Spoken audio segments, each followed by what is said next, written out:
Jay, let's talk about what happens when an agent wants to get help on the buyer side of the transaction. Okay, great. Before we have this conversation, let's put it in context. When we talk about getting help in your business, when you've done all you can do and you now want help, we say that you're 3 key hires away from having a millionaire real estate agent team.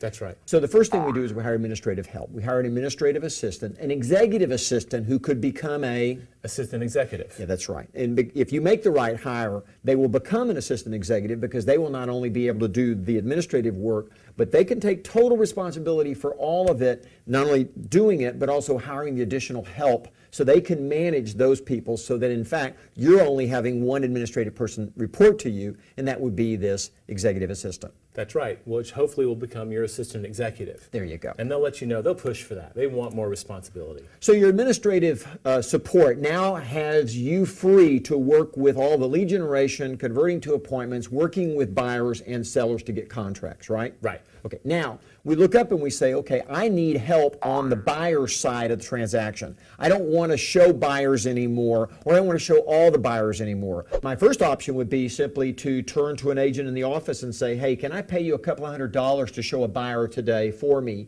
and then I'll get them back, and here you can have a couple $100. That would be my first choice. Right, part-time as needed help. Sure. My second choice would be, you know what, I don't want to work with this buyer, or I have too many. Can I give you this buyer and take a referral fee, 20 or 30% referral fee, and you work the buyer, but I still keep the relationship if they want to buy future real estate or refer people. Right. Then my third choice would be, well, hiring a showing assistant is what our research is showing now. yeah, that's a little twist on the concept of going from paying hourly rate or referring it to a buyer specialist. There's actually a new trend showing up called the showing assistant. And I say new trend, it's not really new. We just have more and more agents, it appears, are beginning to experiment with this.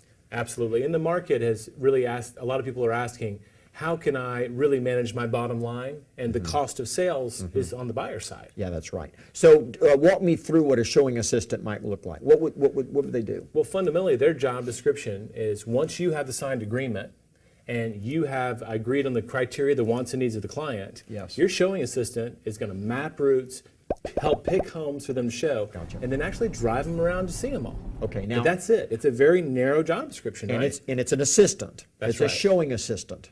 And are they licensed or unlicensed? Well, it looks like in all of our research that if you're going to cross the threshold in most MLSs, you're going to have to be licensed. Yeah, right. In other words, if your MLS requires you to use a lockbox to get into the property, then they're going to have to be licensed. Now, if they were showing new homes or if they were showing open houses, they wouldn't necessarily need a license, but you couldn't always be sure that that would be the extent of what they would show. Right. Yeah. So you have a licensed individual who comes into your organization or your team as a showing assistant. The lead comes into you, the agent.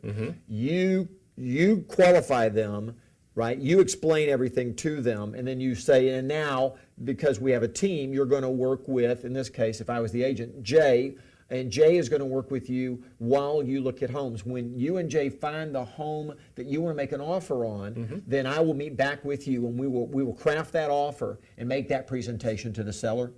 Well, I kind of think of it as going from pen to pen. You're going to get that signed agreement, then you're going to pass the baton. Yeah. That's the way top agents talk about it. You're going to say, this is my showing assistant, Jay. Yes. And here's what he's going to do for you, and I'll be in touch with him. There you go. Comes time to write again, you're back in the picture. Yeah, there you go. And then if that's all going well and you decided later, well, you know what, I don't want to work with sellers either, then we highly recommend that you get a listing assistant. That's right. And the listing assistant is an individual who we used to call a listing specialist. The trick, though, is that you can assign them listing duties without the pay or compensation of listing specialist unless they prove they could really do the job. Once they can do the job, they get promoted, and they are now the individual that goes on all your listing appointments. So you have the administrative assistant who becomes an executive assistant who becomes an assistant executive. You have the showing assistant who could become a buyer specialist. And you have the listing assistant who could become the listing specialist. Right. And at the end of the day, you never have more than about 3 people reporting directly to you. And that's the goal. And when we say you're only 3 key hires away, what we're saying is that if you make a conscious effort to look for individuals who could apprentice into a leadership role while also being able to do the task roles of each of those jobs, you only have to have 3 positions that report to you in order to have as big a team or as small a team as you want. That's right. That's awesome.